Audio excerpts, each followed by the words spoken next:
Hello everyone, welcome back to the channel Raging Bulls. Achin this side. आज हम बात करने वाले हैं बैंक निफ्टी और देखेंगे कल वो कैसा परफॉर्म कर सकता है। और मैंने कुछ 3 स्टॉक्स आपके लिए सेलेक्ट किए हैं, उसको भी देखेंगे क्या हो रहा है उनमें और किन लेवल्स पे वो काम करेंगे। तो फर्स्ट ऑफ ऑल हम निफ्टी को देखेंगे। तो निफ्टी अगर हम डेली कैंडल इसका देखेंगे तो ये एक डोजी फॉर्म किया है। बिल्कुल देखिए, अब डोजी फॉर्म किया है, जहाँ पे खुला था उससे थोड़े ही ऊपर वो क्लोजिंग दिया है। तो ये बताता है कि मार्केट अभी, मतलब मार्केट खुद भी डिसाइड नहीं कर पाया है कि उसको किस डायरेक्शन पे जाना है, क्योंकि फ्राइडे ज़्यादा कोई ट्रेड करता भी नहीं है, उस वजह से मोमेंटम भी कम रहता है। तो उस दिन मतलब वॉलेटाइल रहा डे और मार्केट डिसाइड नहीं कर पाया उसको ऊपर जाना है या नीचे जाना है। मार्केट बार बार नीचे आकर सबको, जितने भी रिटेलर्स हैं उनको बेयरिश कर रहा है, बट एट लास्ट उसे बुलिश ही रहना है। तो हम देखेंगे कल मार्केट ने एक हाई लगाया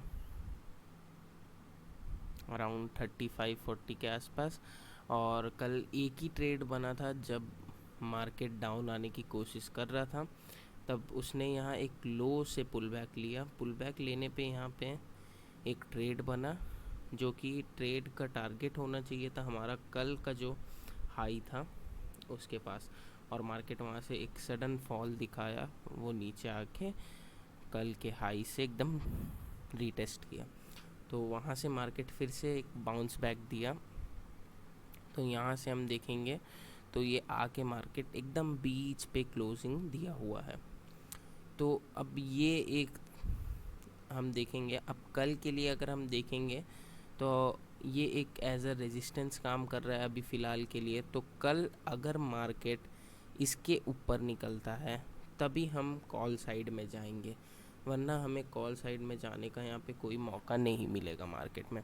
एक ये भी हो सकता है मार्केट अगर फॉल करे तो वो यहाँ से एक पुल बैक ले, सपोर्ट लेके मार्केट ऊपर वापस से उसको तोड़ सकता है। तो दो यहाँ पे सिचुएशन है कॉल खरीदने के। और पुट साइड में भी बात करें तो मार्केट अगर इसको तोड़ा तो उसके नीचे का एक सपोर्ट अराउंड 600 के आसपास है, तो मार्केट वहाँ तक फॉल कर सकता है। अगर मार्केट इसको तोड़ के सस्टेन करे, और आप जिस भी इंडिकेटर को यूज़ करते हैं कंफर्मेशन के लिए, अगर वो भी आपका साथ दे, तब मार्केट अराउंड 600 या 650 तक तो आ ही सकता है। तो ये हो गया दूसरा नीचे का पुट के लिए। अब हम बैंक निफ्टी पे चलेंगे।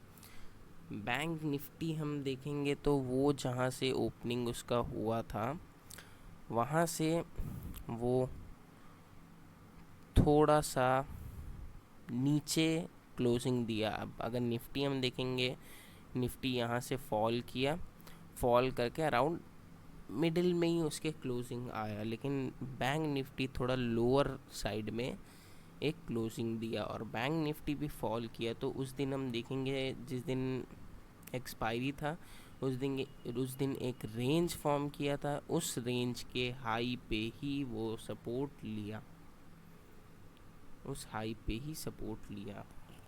तो और हम इसका अभी एक बैंक निफ्टी जो है एक ट्रेंड लाइन फॉलो कर रहा था, अगर वो हम देखेंगे 30 मिनट्स पे तो ये रहा वो ट्रेंड लाइन।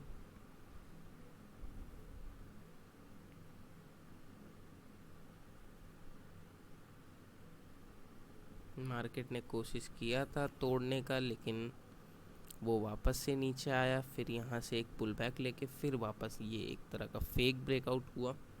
अब हम जाएंगे 5 मिनट्स में वापस से जाके देखेंगे तो अगर कल मार्केट ये इसको तो इस ट्रेंड लाइन को वापस से तोड़ चुका है, अगर कल मार्केट इसको तोड़ता है अराउंड 35 100 यहाँ ये वाला रेजिस्टेंस अगर ब्रेक करता है तो हम एक ऊपर का टारगेट बना सकते हैं कॉल साइड में रहकर अराउंड 400 के पास, जहाँ से मार्केट पहले भी 2 बार रिजेक्शन ले चुका है। हम ये टारगेट बना सकते हैं ऊपर के लिए। और अगर कल मार्केट अगर यहाँ पे आए तो यहाँ से एक सपोर्ट भी ले सकता है, सपोर्ट लेके ऊपर जा सकता है, तो वहाँ पे भी एक कॉल बाय करने की सिचुएशन बनेगी। और नीचे की बात करें तो जब तक ये रेंज टूटना तो ठीक है, लेकिन जब तक ये एक सपोर्ट, ये जो 600 के आसपास इसका सपोर्ट है, वो जब तक नहीं तोड़ेगा, मतलब उस दिन का लो जब एक सडन फॉल आया था, प्रॉफिट बुकिंग आया था, जब तक उस लो को ना तोड़े तब तक पुट पे पोजीशन बनाना ठीक नहीं है। अगर उसको तोड़ दे तब एक पोजीशन हम लोग पुट साइड में बना सकते हैं, वरना तब तक कॉल साइड में पोजीशन ठीक है, जहाँ से भी सपोर्ट ले रहा है मार्केट। तो ये हो गया बैंक निफ्टी और निफ्टी के लिए। और अब ये जो मैंने दोनों बताया है, अगर आपको इस कोई भी इस लेवल से अगर रिजेक्शन भी, अगर मार्केट गैप अप भी खुल जाए, हो सकता है, तो गैप अप खुल के भी ये अगर रिट्रेस करे तब हम लेते हैं, ये तो नॉर्मल सी बात है सभी के लिए। और अगर यहाँ से कोई रिजेक्शन मिल रहा है तो वहाँ पे भी हम पुट पे ट्रेड कर सकते हैं। और अब हम 3 स्टॉक जो मैंने बताया वो देखेंगे। पहले हम गेल पे देखेंगे। गेल पे हम 30 मिनट चार्ट पे जाएंगे। 30 मिनट चार्ट पे जाने पे हम देखेंगे एक गेल यहाँ नीचे से एक ट्रेंड लाइन फॉलो करते हुए आ रहा है। ये रहा वो ट्रेंड लाइन।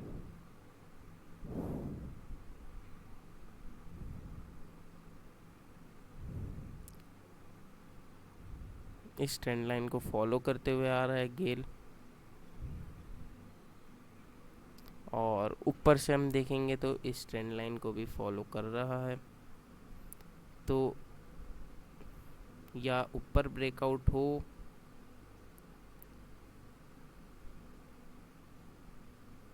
या नीचे ब्रेकआउट हो, आप किसी भी तरफ ट्रेड ले सकते हैं। और अगर नीचे की तरफ ब्रेकआउट होता है तो हमारा एक टारगेट बनेगा 150 के पास। अब ये नेसेसरी नहीं है कि ये आपको टारगेट जो है वो एक ही दिन में मिल जाए, क्योंकि एक बड़ा ट्रेंड वो फॉलो किया था, तो फॉल आने से ज़रूरी नहीं है कि ये एक बार में नीचे आ जाए। और जनरली हम देखेंगे इसमें नीचे नहीं आने का चांसेस इसलिए बन रहा है, ऊपर की तरफ ब्रेकआउट होगा, क्योंकि इसका जो प्रीवियस ट्रेंड था वो हम देखेंगे एक अप ट्रेंड चल रहा था, तो ब्रेकआउट होने का ऊपर के ज़्यादा चांसेस है। तो अप ट्रेंड में चल रहा था मार्केट, एक हाई फॉर्म किया, एक और हाई फॉर्म किया, एक नया हाई फॉर्म किया। अब मार्केट यहाँ से इस ट्रेंड लाइन से रेजिस्टेंस लेते हुए काम कर रहा है। अब इसको अगर ऊपर की तरफ ब्रेकआउट देता है तो हम चलेंगे अब 4 आवर चार्ट पे। 4 आवर चार्ट पे हम जाके देखेंगे तो इस पे ये एक अच्छा ट्रेंडिंग स्टॉक था, तो अराउंड हाई के पास हम पहला टारगेट बनाएंगे।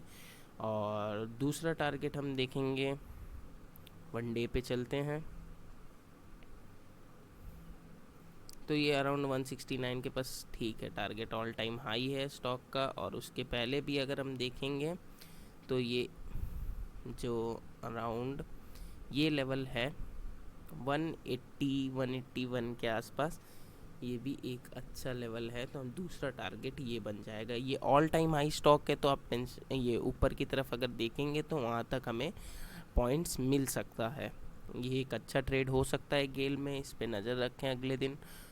अगर ये किसी भी साइड ऊपर के साइड ही ब्रेकआउट देना चाहिए, अगर ऊपर के साइड ब्रेकआउट देता है तो आपको एक अच्छा ट्रेड मिल जाएगा। और अब नेक्स्ट हम SBIN देखेंगे। SBIN में भी देखेंगे हम, तो ये रहा एक ये ट्रेंड लाइन फॉलो होता हुआ आ रहा है, और एक ये नीचे से ट्रेंड लाइन फॉलो कर रहा है।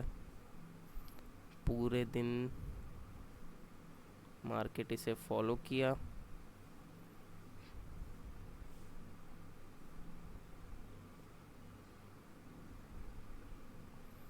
अब अगर ये नीचे की तरफ ब्रेकआउट देता है तो हमारा लो इसका टारगेट बनेगा 422 के आसपास। और अगर मार्केट ऊपर की तरफ ब्रेकआउट देता है तो ऊपर हमारा टारगेट बनेगा 436। ये हो गया SBIN का लेवल। अगर ये ऊपर की तरफ ब्रेकआउट देता है तो 436 और नीचे की तरफ ब्रेकआउट देता है तो 422। ये 5 मिनट 60 में मैंने एक दिखाया आपको। और अगर हम 30 मिनट 60 में भी देखेंगे तो ये रहा एक ट्रेंड लाइन और ये रहा एक ट्रेंड लाइन। इस पे भी एक देखेंगे तो सिमेट्रिकल ट्रायंगल बनते हुए।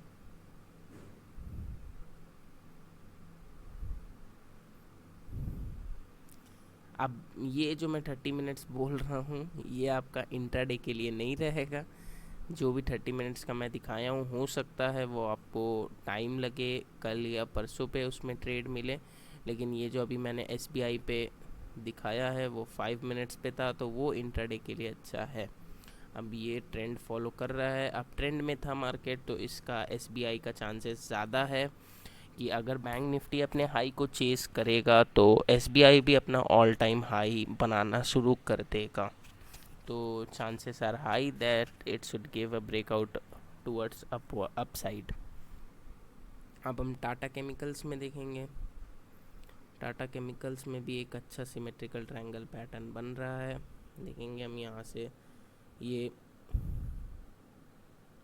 ऊपर से एक रेजिस्टेंस फेस करते हुए आ रहा है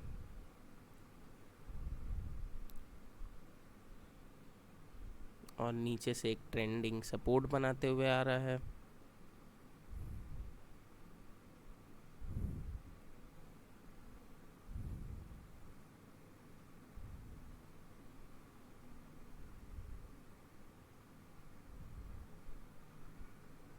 तो इसका भी अब ट्रेंड एक फॉलो करते हुए आ रहा था, ऊपर पे एक रेजिस्टेंस फॉर्म करने लगा है।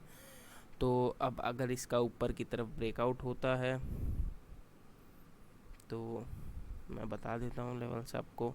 अगर नीचे ब्रेकआउट होने का चांस कम ही है क्योंकि ये एक अप ट्रेंड में था, तो ऊपर की तरफ अगर ब्रेकआउट होता है तो टारगेट हमारा साफ सीधा बनेगा 792 के पास।